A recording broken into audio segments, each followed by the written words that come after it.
কোনো রকমের ব্লেন্ডার বা ইলেকট্রিক বিটার ছাড়াই আজকে তৈরি করে দেখাবো আমি ঠান্ডা ঠান্ডা কোল্ড কফি। আসসালামু আলাইকুম everyone, welcome to Apsara's mini kitchen.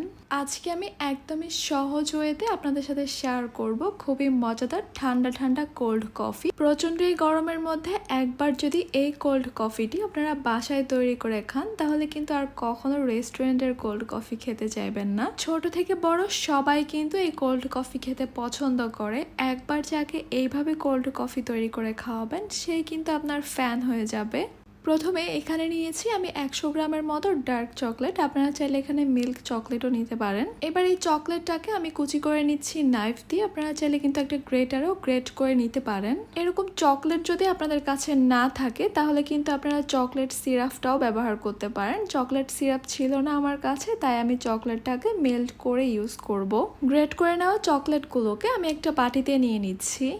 এরপর এখানে দিয়ে দিব আমি হাফ কাপ গরম দুধ, আর দুধটা কিন্তু অবশ্যই ভালো মতো গরম করে নিতে হবে।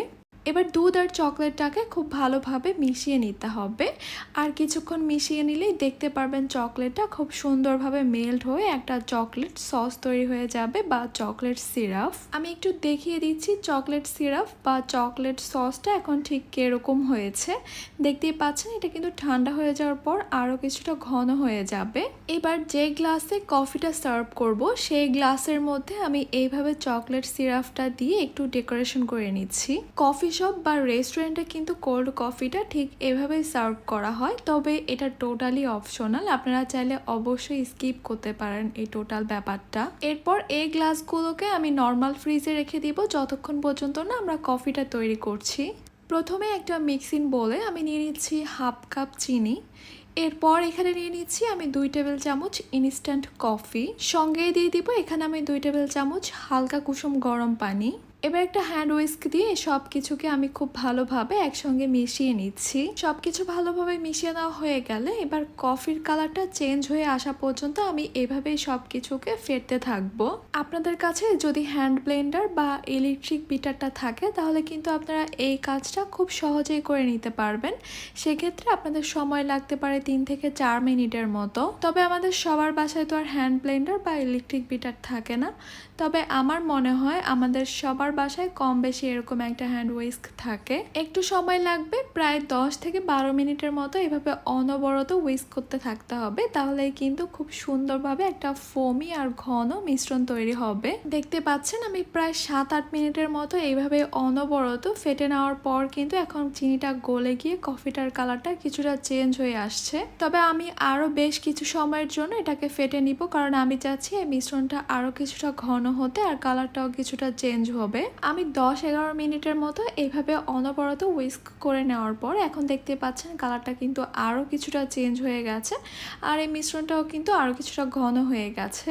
এবার একটা স্প্যাচুলার সাহায্যে বোলের চারপাশ থেকে কফির এই মিশ্রণটাকে আমি মাঝখানে এনে দিচ্ছি। আমি আবারও উইস্কের সাহায্যে আরও 2 থেকে 3 মিনিটের মতো এগুলোকে ফেটতে থাকবো।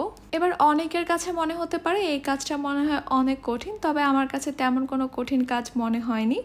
আর এত মজাদার একটা জিনিস খাওয়ার জন্য একটু কষ্ট তো করাই যায়, তাও আবার খুব কম সময়ের কষ্ট, বেশি সময় না। দেখতেই পাচ্ছেন আমার এই কফির মিশ্রণটা কিন্তু এখন ঠিক এরকম হয়েছে। কালারটা বেশ চেঞ্জ হয়ে গেছে আর থিকনেসটা ঠিক এরকম হয়েছে। যদি এর চেয়ে আরও ফোমি করতে চান ঠিক ডালগোনা কফির মতো তাহলে আরও অনেক সময় ধরে এটাকে ফেটতে হবে। তবে কোল্ড কফির জন্য এটাই ঠিক আছে, এর চেয়ে বেশি আর ফোমি করার কোনো প্রয়োজন নেই। গ্লাসগুলো ভালোভাবে ঠান্ডা হয়ে যাওয়ার পর আমি ফ্রিজ থেকে বের করে নিয়েছি। এরপর প্রথমে আমি দিয়ে দিচ্ছি তৈরি করে রাখা কফির মিশ্রণটা। আমি এখানে 4 থেকে 5 টেবিল চামচ কফির মিশ্রণ দিয়ে দিয়েছি, কারণ আমি যে গ্লাসগুলো নিয়েছি সেগুলো কিন্তু বেশ বড়ই ছিল। এরপর এখানে দিয়ে দিব আমি ঠান্ডা দুধ, যে দুধটাকে আমি আগেই জাল করে ঘন করে নিয়েছি, এরপর খুব ভালোভাবে ঠান্ডা করে নিয়েছি। এখানে আমি আলাদা করে কোনো আইস দিচ্ছি না, তাই দুধটাকে খুব ভালোভাবে ঠান্ডা করে দিতে হবে। আমার কাছে মনে হয় আলাদা করে আইস দিলে কোল্ড কফিটা পাতলা হয়ে যায়। আবারও আমি কিছুটা কফির মিশ্রণ দিয়ে দিচ্ছি, এর উপরে দিয়ে দিচ্ছি আগে থেকে তৈরি করে রাখা চকলেট সস বা চকলেট সিরাপ। সবশেষে একদম উপরে দিয়ে দিচ্ছি আমি কিছুটা কফি পাউডার। আপনারা আপনাদের পছন্দ মতো সার্ভ করতে পারেন, এখানে ধরা বাঁধা কোনো নিয়ম নেই। বাস তৈরি হয়ে গেল ঠান্ডা ঠান্ডা খুবই মজাদার কোল্ড কফি। এই প্রচণ্ড গরমের মধ্যে অবশ্যই এভাবে কোল্ড কফিটা ট্রাই করে দেখবেন, বাসার সবাই খুবই পছন্দ করে খাবে। আশা করছি আমার আজকের এই সহজ আর মজাদার রেসিপিটি আপনাদের কাছে খুবই ভালো লেগেছে আর সহজও লেগেছে। তাহলে আজকে এই পর্যন্তই। সবাই অনেক বেশি ভালো থাকবেন, সুস্থ থাকবেন। আল্লাহ হাফেজ।